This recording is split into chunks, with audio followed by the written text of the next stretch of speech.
Hello and welcome. Today I'm going to be reflecting and um, summarizing the first chapter in Psychopathology, Foundations for Contemporary Understanding, 3rd edition, by Maddux and Winstead.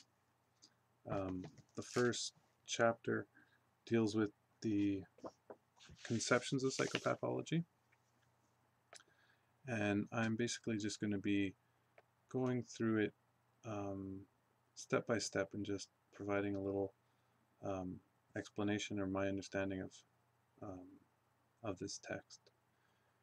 So the authors, Maddux, Gosselin, and Winstead, in the first chapter, Conceptions of Psychopathology, a Social Constructionist Perspective, deal with the notion of social constructionism um, as a critique of thinking about psychopathology as something that we have some kind of scientific hold on, that we are moving closer and closer towards some truth about human psychopathology, that our diagnostic criteria, our labels, our categories somehow capture a truth about the human experience or about some humans and their experience, some human phenomenon. So they kind of create a binary between an essentialist position and a social constructionist position, and very interestingly use science and the scientific method um, as a tool for social constructionism, but later go on to um, show how even some of the concepts that are derived from um, medical science um, can still be subjected to a social constructionist critique. Um, they don't take science itself to task, which some theorists have done, and we're not going to be discussing that. But I just wanted to be clear that science and social constructionism aren't synonymous. And although a lot of the critique that the authors provide in this first chapter regarding um, our approach to definitions does use the subjective objective binary and kind of proposes that we don't have objective means of arriving at definitions of psychopathology. That's not a social constructionist argument per se. So, what is a social constructionist argument? Um, they do a fairly good job of defining social constructionism. They draw on a lot of the literature in the field, particularly Ken Gergen. His work's kind of seminal in social constructionist thinking. And in general, I think that they're looking at social constructionism as a way of thinking about concepts not as a movement towards truth or a more exacting accurate representation of what's in the world. And they're explaining social constructionism rather as a questioning of how humans put these ideas together, how they've been developed, what are the processes through which our ideas and our conceptions change. Um, and so it's a movement away from thinking that we're on a progressive path towards the truth, and more seeing how our constructs, our ideas about certain things are always changing based on social values, history, um, relations of power between groups of people, um, context generally. So, if we jump into it, they start by arguing that different theories throughout history have been used and created to explain psychopathology. And we've always kind of relied on a definition or another, and there's been arguments between definitions about, which one is more true, which one is more accurate. Social constructionism is not providing a definition in that sense. It's not providing a new definition of what psychopathology is. Social constructionism takes a step back and says, well, let's look at how all these theories play with each other, how they interact, how some gain dominance in some eras and why that is, and how the power of one way of talking about psychopathology, what does that do to other ways of thinking about it and talking about it. So a social constructionist perspective kind of is more of a meta-analytic. It kind of takes a step back and doesn't, it is a theory, but it's a theory about theories. It kind of doesn't propose this is what psychopathology is, as the DSM would, as perhaps a biological perspective might. Um, it doesn't provide a definition, but it rather looks at how definitions are created and how they interact with one another. So social constructionists ask things like how we come to talk and think about things. How are they embedded in social practices and relationships? How do some groups get the power to talk about certain things, whereas other groups and the way they define things don't count as evidence, don't count as truth? Social constructionists um, argue that how we talk about things has an impact for individuals, groups, and families. Uh-huh. It also um, argues that not only does it impact people and depend on social practices, but the power to decide how we talk about things is not evenly distributed. Some groups have more power and authority than others.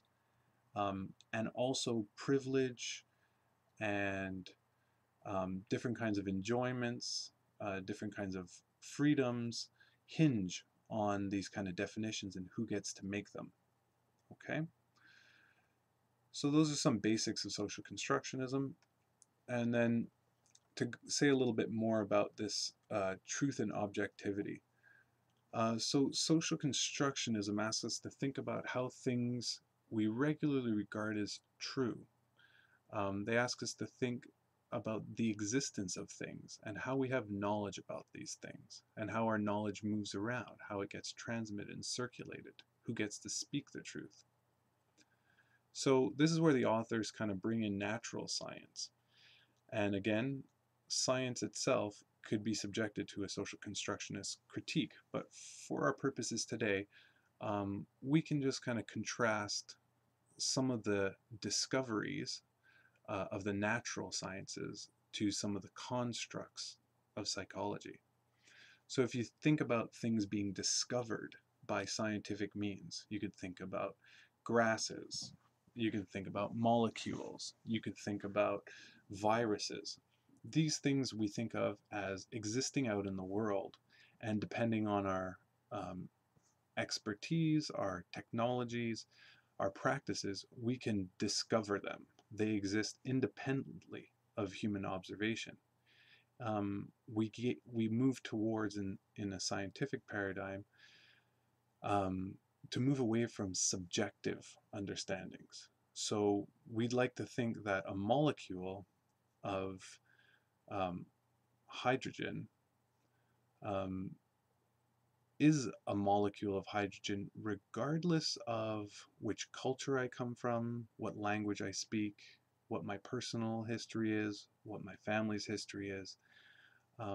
We like to think that a molecule is a molecule regardless of my subjective experience of it. Okay? We like to think that planets are out in space, and it doesn't really matter who's looking at them. Those planets are there. It doesn't really matter how we talk about them. That's not going to change the fact, the truth, the objective truth that Mars is in the sky. So again, although a strong social constructionist critique might even question these facts, for our purposes, we'll just kind of contrast things like planets and molecules and grasses to things like depression and sexual dysfunction. So do these things like depression and sexual dysfunction attain the same level of facticity? Are they objectively existent? Do they exist independent of human identification and classification and definition and language?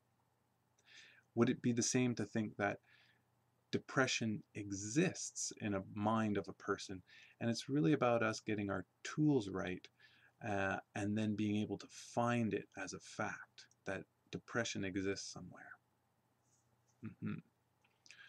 So a quick question on that note is, what's your perspective? Do humans discover psychopathology, or do we construct psychopathology? So we rarely think that humans created molecules and grasses, but it's not too much of a stretch to think that humans created baseball.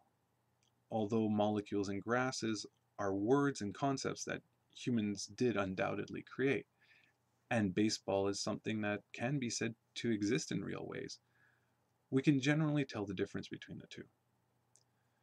Molecules and grasses seem to call for a certain definition. Their existence in the world draws us to a particular definition of them, which exists after. Whereas things seem to be the other way around when it comes to sexual dysfunction and depression. We talk about it and we create categories, and then we go out and find them. Possibly. So in your text, the authors basically set up a couple of critiques, again, a more scientific critique, the idea of subjectivity and objectivity. Does my personal experience, location, history, language affect what I find, or is it objectively true regardless? So they kind of set up, they break down DSM into a couple of different ideas around psychopathology, and then try and see if we actually have an objective approach. If we had an objective approach, then we'd slowly be moving towards the truth. And they're arguing, obviously, that we're not actually doing that. So one way to think of psychopathology is as a statistical deviance. So what does this mean? It means that in any set of people, there are going to be a big bulk of people in the middle that all share a large number of the same characteristics, and then there are going to be people on either end who are extremes. So you can think of height, the general average is somewhere in the middle, and then there's some shorter people and some taller people. But most people kind of fall in the middle. The norm would be the bulk in the middle, and then you'd have your outliers or extremes, the infrequent.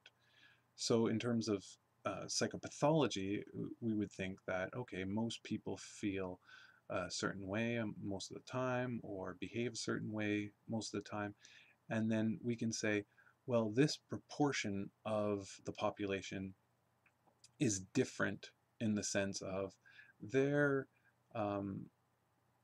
more on the edges of the normal distribution. They are statistically deviant. They're further away from the average. Now the question becomes, how far away from the average, from the norm, from the normal experience, do you have to be in order to be psychopathological? How much of depression do you need to have in order to be a depressed person? If we think that if we rely on kind of a measure and statistics, we might be able to construct something that accurately or has validity in terms of how well it measures depression. It's pretty reliable in the sense of, if anybody uses the tool properly, then they're going to come to a kind of valid number or description of their depressive state. But still, we have to answer the question of how far away from the norm do you have to be in order to be considered deviant enough. So this line of how deviant do you have to be, how far away from the norm do you have to be, is constructed.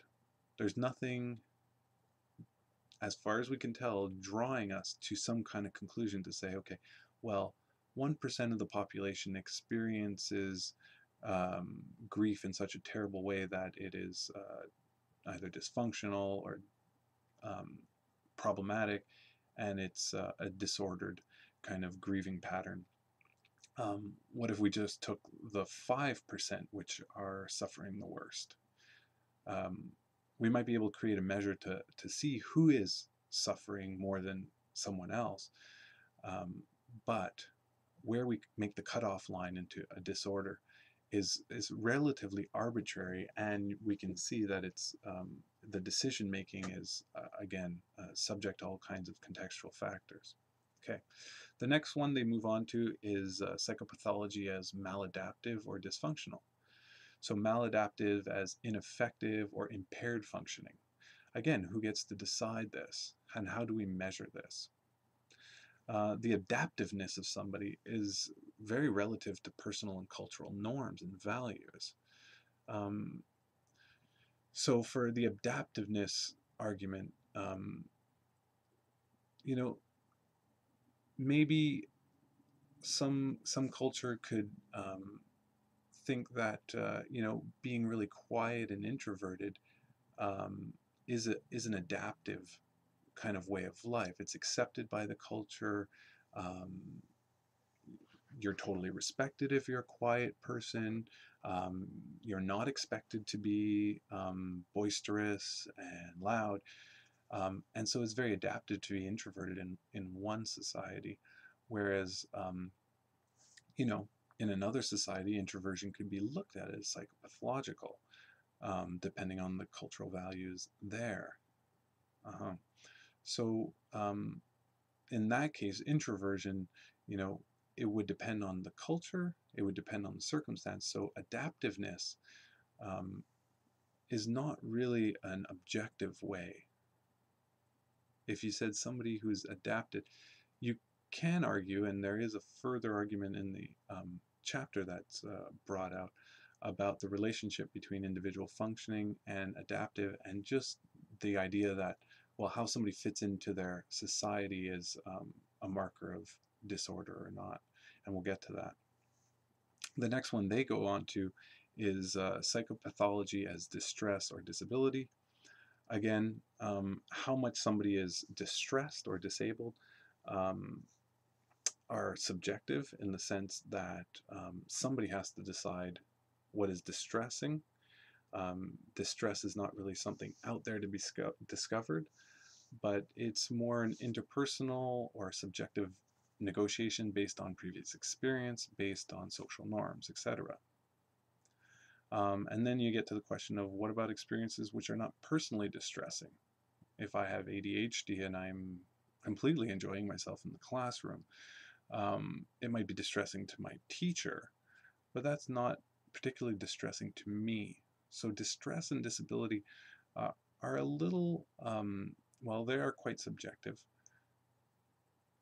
Psychopathology as social deviance is the next one. So behavior deviates from social and cultural norms.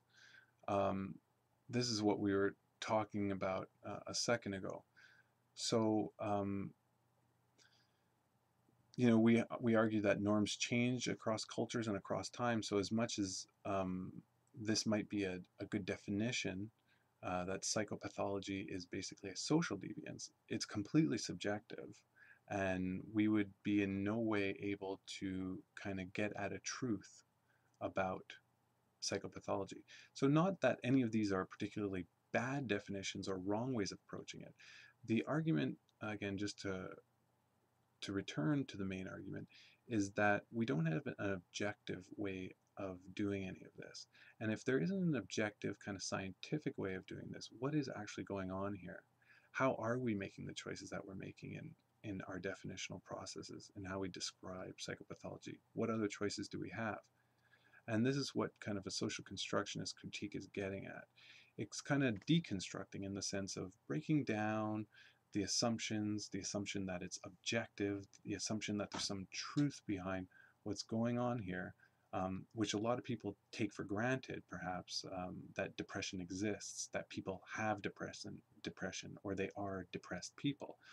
Um, it's kind of taking the construct apart, deconstructing it a little bit, looking at the assumptions, the assumption of objectivity, the assumption of science, and kind of breaking it down a little and questioning it little by little, and then asking, well, is there other ways to put this together?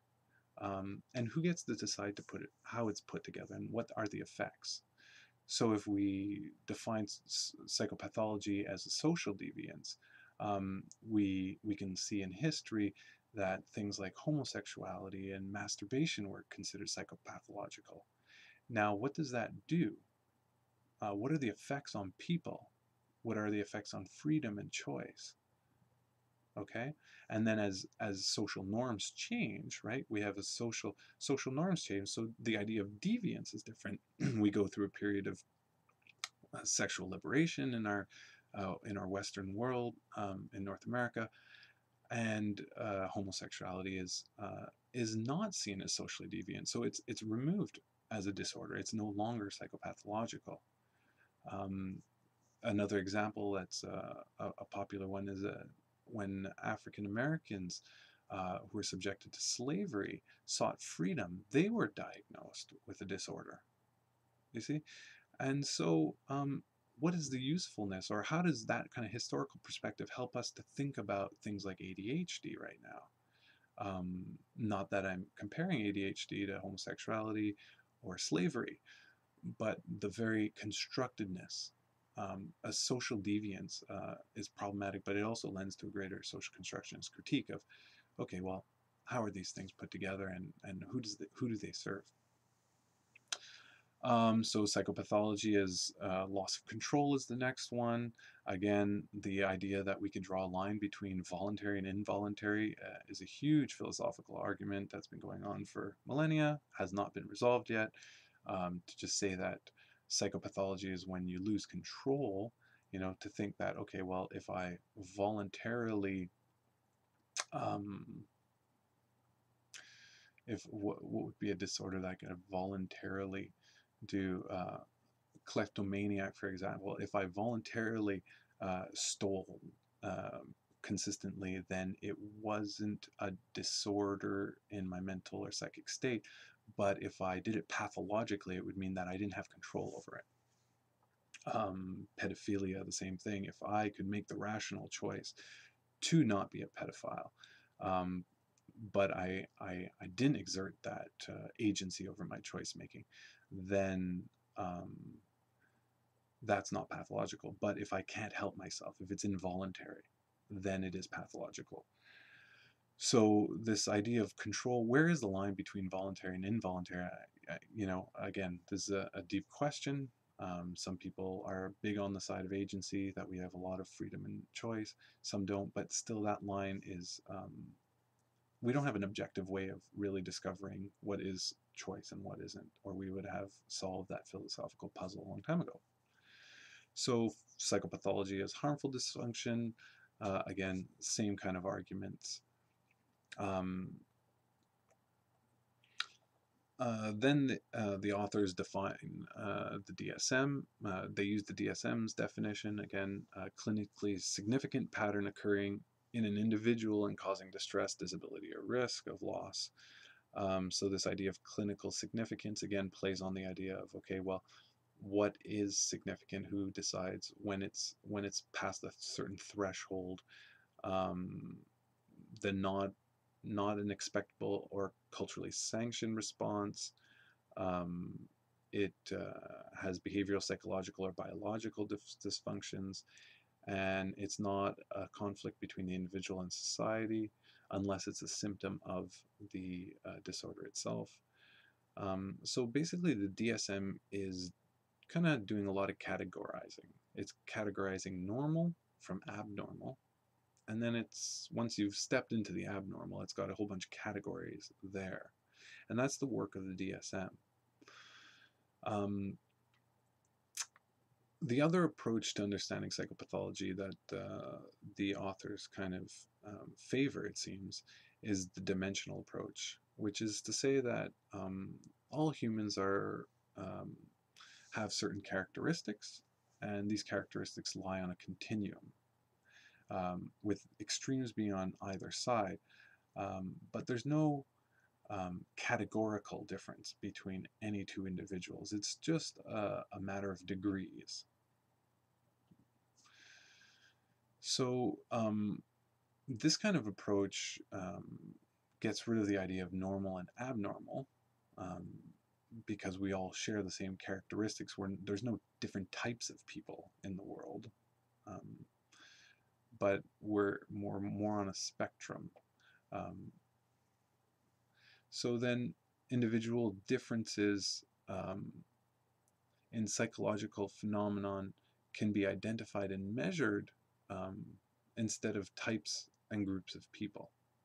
So there's a lot of research that the authors share with us. There seems to be a strong literature that supports a dimensional approach.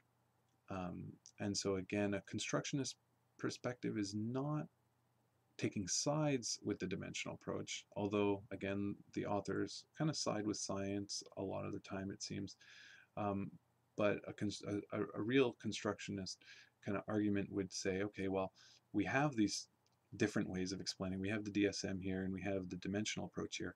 What are the factors that make this one the one in use, the popular one? Who benefits from that? Who doesn't? What are the historical factors that kind of privilege one way of speaking about it rather than another? So I think that's some of the interesting work that the constructionist perspective lends in this chapter. So it says, if we can't have a scientific definition, if science isn't going to tell us which one is the better definition, although they do lend some credence to the dimensional approach through science, even if we didn't have that, or even if the dimensional approach was subjective in some very important ways, and it was very difficult to actually get to an objective understanding of it, which they do argue, what do we do? So if we can't have a scientific definition, what can a social constructionist perspective do? So if we can accept that truth doesn't exist, then we can start looking at the struggle for definition, how and why it occurs, what does it mean to have such play and diversity in opinions, what are the processes of revision of these perspectives, and it helps us have some critical questions that we can ask. One of the most important ones, which we'll get to, is the idea of pragmatic utility. So if we don't have something that we're moving towards, which is truth, we can say, well, any practice of defining has outcomes. It has effects, real effects. Even though constructs are constructs, they have impacts, they have effects. So constructionists would ask, okay, what are the effects that we're trying to achieve? What does one way of talking about subjective mental life, psychological life, what does one way of talking about it lead to? How does it impact people? And what does it prevent speaking about? What does it prevent acting on? So those are the pragmatic aspects, the utility aspects, the goal aspects of a constructionist critique. So moving towards a constructionist critique, some basic questions would be, how do humans work at describing and explaining the world around them? What are the political, cultural, social, historical processes which impact definitions and descriptions? Who has power to do the defining, and who are the ones being defined? And can they speak back? Who benefits and who suffers due to dominant systems of speaking and understanding, or cultural practices? What are the alternatives and the less dominant ways of explaining the world? How do they circulate or are subjected to some kind of censorship or ridicule? So then you get back to this essentialism versus constructionism. Now that we've done a little of the work, maybe we can understand this and unpack this a little better. So an essentialist perspective argues that there are natural categories which share important characteristics and which are verifiable, and reflect a reality beyond subjective opinion. So the question is, can we achieve that for something like depression? On the other hand, social constructionists view categories as humans trying to make sense of the world and differences among people. These attempts are socially mediated and reflect social values, norms, beliefs, more than they reflect an objective world outside.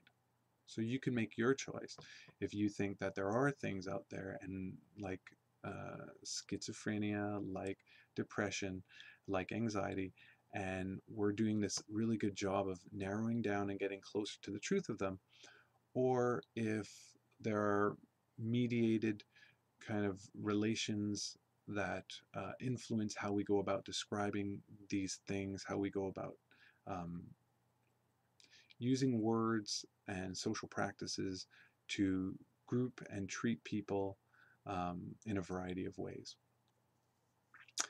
And again, you could be on the fence with these, you could still be wrestling with the ideas, and that's the point at this stage.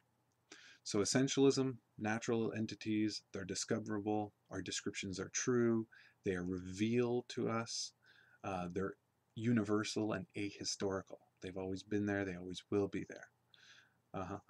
Now, social constructionists would say these are abstract ideas. They're created by humans. They reflect values, history, and power relations. They're negotiated, and they're situated within contexts. So if a molecule is something that was around before humans, existed independently of humans, is discoverable by humans, and humans are approaching a true definition and description of them, psychopathologies from a constructionist perspective are abstract ideas created by humans that reflect the values and relations between humans and will change according to historical and contextual shifts. Definitions of psychopathology do not therefore describe types of people, but rather actively construct versions of normal and abnormal with significant impacts for those who are defined by those categories. In this sense, they are similar to concepts of race, gender, sexual orientation, and social class.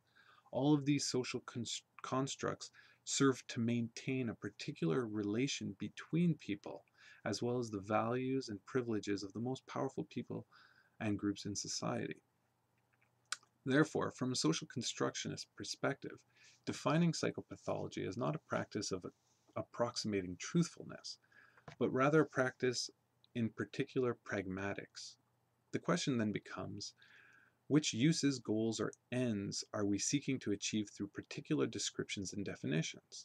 It might be tempting to believe that as a society we are seeking to reduce suffering, but careful analysis might demonstrate that there is more to it than this, or there are better ways at approaching the reduction of suffering than the ways we are incorporating.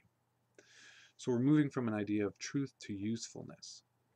What are the ends and goals we're trying to achieve, and how do we get to them? So we're currently living in a really interesting time when it comes to defining psychopathology. The APA is currently rolling out DSM-5, and social constructionist critique can provide some analytic tools which can help us to take this tool apart and understand the power relations, impacts, benefits, and harms, and potential goods that could come from this particular way of defining psychopathology. To fully grasp the constructed nature of current conceptions of psychopathology, a good review of history is in order. So to watch the DSM, how it's changed through history, its revisions, and how it's been created and produced right now, are very are openings to deconstructing, and then once it's deconstructed, to wonder about how it could be put together differently in the future or in our own practices, so that we can attain different ends. And so this is one of the practices of social construction is to think that as groups we've put this together so we can take it apart and rebuild it. It might be sounding utopic, but even at the basic level, there are some goods that come with this, and it is a dominant discourse that's circulating. So kind of taking it apart little by little, asking some important questions, can give us some openings onto how we can adjust it for particular pragmatics in our own work. So what we can see from what's happening in the DSM right now, we can see that on the one hand, diagnoses for particular disorders are going to be going up. The criteria are becoming a little more, um, well, a lot less narrow, in the sense that in the current DSM-5, as far as we have information about, it's going to be a little more lenient in terms of letting people diagnose things like anxiety and depression particularly. So the question from a constructionist perspective again, is that if these numbers go up, is it because we have a tool that is able to better define and assess and identify people with depression and anxiety? Or is there something else going on? We can ask about the pressures and influence that made the categories more encompassing. Who benefits from the increased diagnoses? And are the people that are now labeled, what are the impacts on them? Is this actually reducing suffering in the world? So these are the kind of things that we want to be thinking about when we take a social constructionist perspective on the DSM, on what we now have as conceptions of psychopathology. I hope this lecture was useful to you. If you have any questions or comments, you can reach me at scott.corey@gmail.com. Thank you.